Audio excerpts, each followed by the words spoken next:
செய்ய முடியும்? துவண்டு படுக்காம எப்பயாவது திரைக்கு கொண்டு போகணுங்கிற ஃபீலிங். அது கடந்த 8 மாத கால உழைப்பு. இன்னைக்கு அது சீட்டு வச்சா மாறி இருக்கு.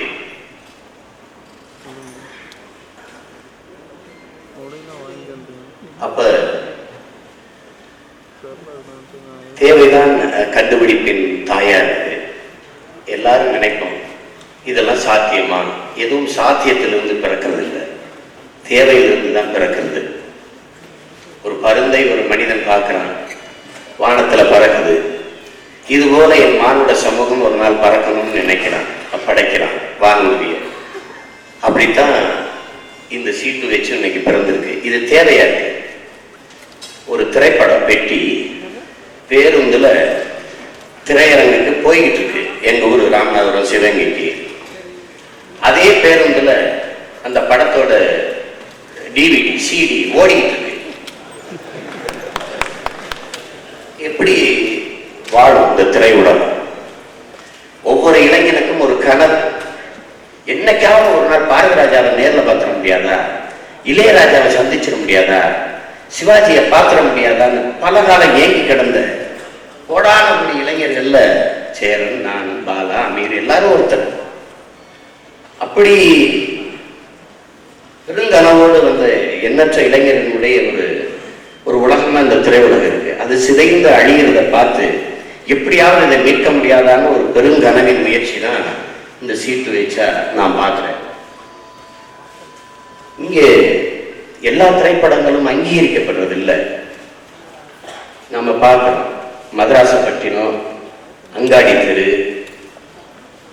ஹரிதாஸ் போன்ற படங்கள் எல்லாம் புறக்கணிக்கப்படுது. சம்பந்தமில்லாத படம் ஒரு விருதை வாங்கிட்டு வருது. இன்னும் வேடிக்கையா நம்ம சொல்லணும்னா, சிறந்த இயக்குனர் என்ற விருதை ஒருவர் பெறுவார். ஆனால் அவர் இயக்கிய படம் சிறந்த படமா இருக்காது.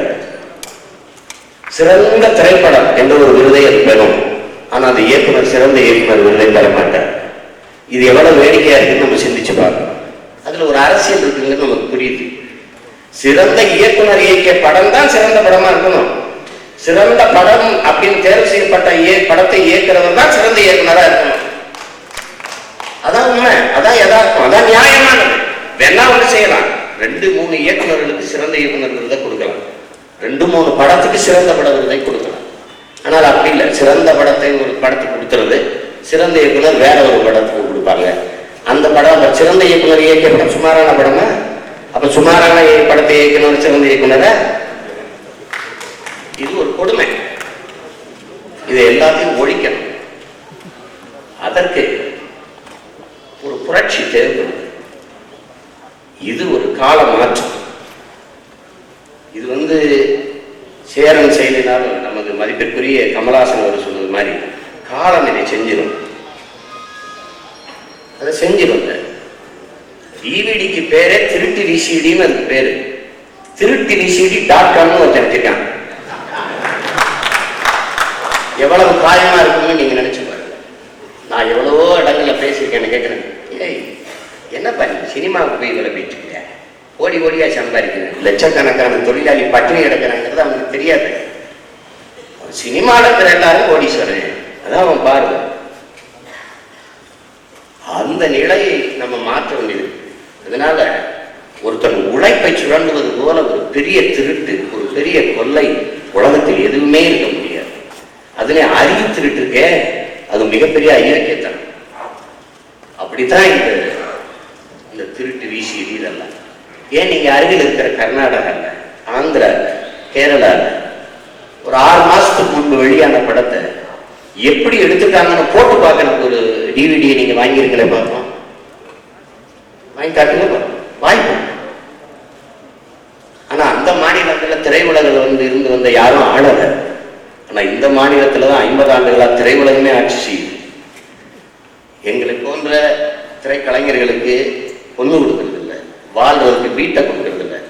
ஆனா வாழ்வதற்கு வீட்டை தராத இந்த மக்கள் தான் ஆள்வதற்கு 50 ஆண்டுகளாக நாட்டை கொடுத்துக் கொண்டிருக்கிறார்கள் என்பதை நாம் மறந்துவிடக்கூடாது. நான் துணை நிற்பேன் என்பதை உறுதியாக கூறி, இந்த சேரன் எத்தனையோ படைப்புகளை, ஒரு புதிய முயற்சிகளை செய்த அந்த திரைக்கலைஞன் இதையும் ஒரு மிகப்பெரிய முயற்சியாக செய்திருக்கார் என்று நான் நினைக்கிறேன். நீங்கள் சினிமா பாரடைஸ்ங்கிற ஒரு படத்தை பார்த்து எல்லாரும் நம்ம பாராட்டுவோம், பேசுவோம். அது அவனுடைய வாழ்க்கை. ஒரு திரையரங்கில் திரைப்படம் ஓட்டுகிற ஒருத்தருடைய மகன், அந்த தந்தை அவன் எடுத்த படத்தையே திரையில ஓட்டுகிற ஒரு சூழல் வந்தபோது அந்த தகப்பனுக்கு எப்படி இருந்திருக்கும்னு நீங்க கற்பனை பண்ணி பாருங்க.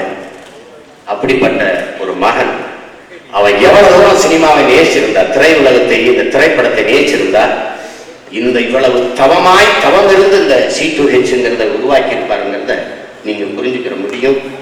அவருடைய இந்த முயற்சிக்கு பங்கேற்றிருக்கிற உழைத்த அன்பு முத்து, என் அருமை மகள் நிவேதா, இங்கே அவரோடு பங்கேற்று இந்த முயற்சியை மக்களிடத்திலே சேர்க்க ஒத்துக்கொண்ட தோழர்கள் உங்கள் அனைவருக்கும் எனது புரட்சிகரமான வாழ்த்துக்களும் வணக்கமும் நன்றி.